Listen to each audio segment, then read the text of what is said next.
Hello guys! Good morning! This is Virgin's Diary again.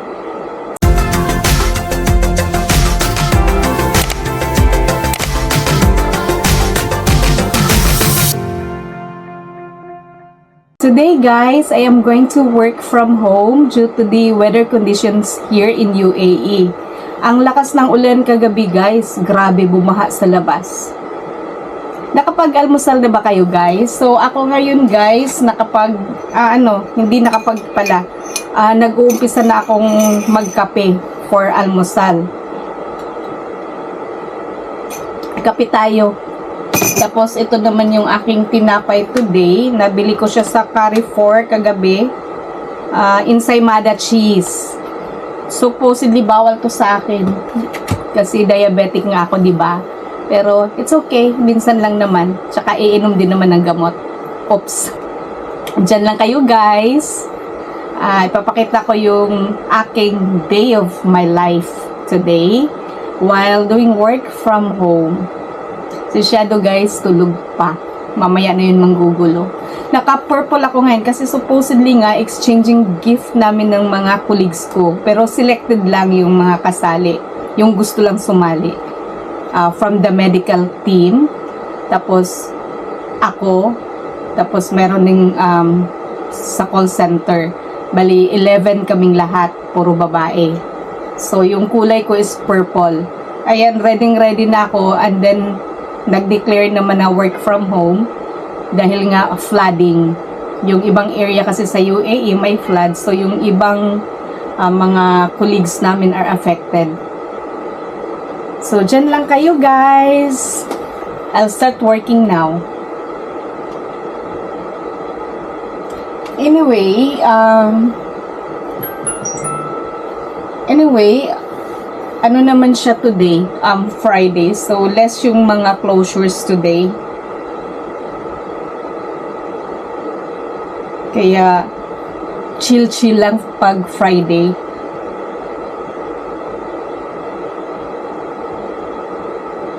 But still, kasi ina-advise ko din sa mga clients ko guys, kasi yung iba kasi gusto pa nilang magpa-passing, yung magpa-inspection ng car nila bago sila bibili ng insurance.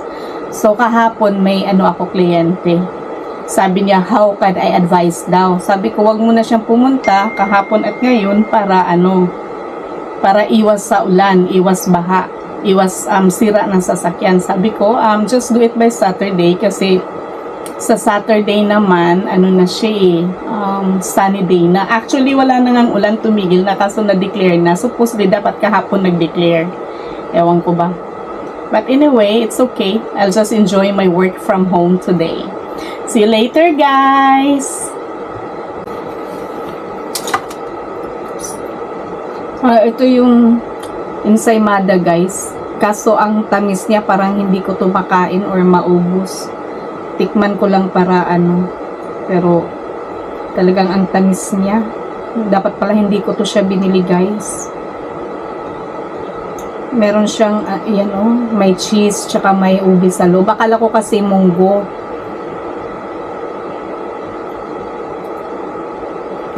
Kain tayo. So, nag-uumpisa na ako mag-work from home. Actually, may isang kliyente na ako. Do inaantay ko pa yung kanyang driving license.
Ayan guys, ang dami ko palang dapat tanggalin ng mga naka-bookmarks kasi we are not using it anymore, yung mga links.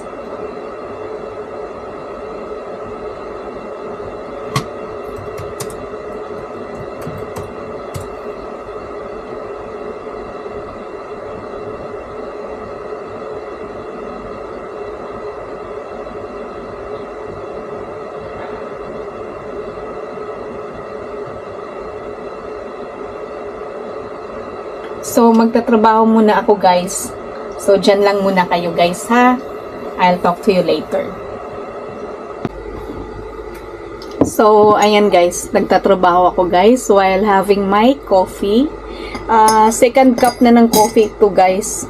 Hindi kasi ako nakontento dito sa malit na mug na to if I'm working. So, kasi sa office yung malaking mug yung gamit ko. So, ito parang times 2 nung mug ko dun sa office. Dun lang ako nakokontento. So, while working kasi gusto kong may coffee. In the morning, para alive. At saka alert ako pag may coffee. Alam mo naman, lalo na ngayon medyo malamig na yung weather. So, always akong inaantok. At saka naano din ako sa K-drama.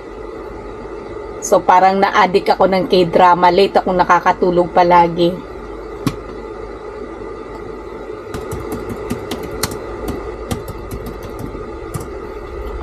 So, ayan guys. Long time client ko to guys. Ewan ko kung anong nangyari at nung August pa to, hindi na renew yung car insurance niya. Hindi rin niya na-register. So, ngayon madami akong requirements na kailangan bago ko ma-issue yung kanyang policy. Kasi if expired na yung car insurance at saka car registration, syempre pag expired yung insurance, expired na rin yung car registration. So marami siyang requirements guys, like current dated car photos, and then yung testing certificate, or we call it here passing paper. Ganun yung terminology nila dito. Pag sa atin naman sa Pilipinas, sinasabing emission test. Dito iba din, passing test din sinasabi nila. Kasi yung sa paper mismo, may nakalagay na passing. So, yun guys. Actually, isang client ko pa lang guys, alas 10 na ng umaga dito. Kasi nga, bumaha. Tapos, kahapon dineclare na walang work yung mga government offices yata. Kasi yun ang sabi ng isang client ko na today daw, wala daw office na declare na daw. Kami naman na-declare ang work from home this morning lang. So, nakapagbihis na ako. Buti nga hindi pa ako naka-makeup at hindi pa ako umalis. Pero, 8 of my colleagues are in the office working right now. Kasi late na nilang nakita yung declaration na work from home today. Anyhow, ganun din naman kahit hindi i-declare na work from home, magtatrabaho ka pa rin kasi may mga clients pa rin ako contact sa'yo. Even nga weekends, meron pa din. I think guys, hindi ko to makakain. Hindi ko gusto. So, next time hindi na ako bibili nito. Pero, sayang siya. Ang laki pa naman. Magkano bili ko nito? Dalawa siya malaki. Magkano bili ko? 7 dirhams guys. Mga 100 din siya sa Philippine peso. So, hindi ko siya makakain. I don't like it. So, ayan guys. Continue muna tayo sa pag-work from home. Tapos, mamaya guys, inaantay ko si Shadong magising.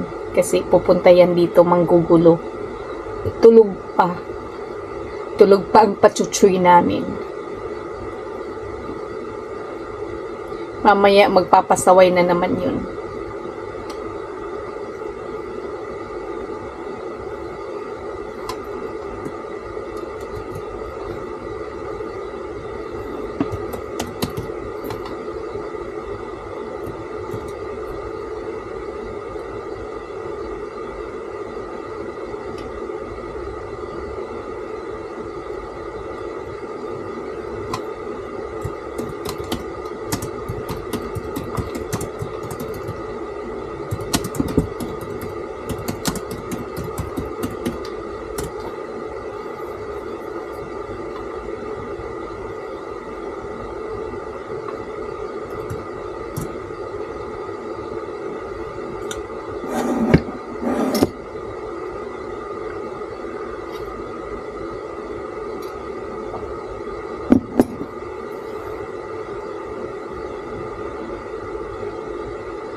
So, yung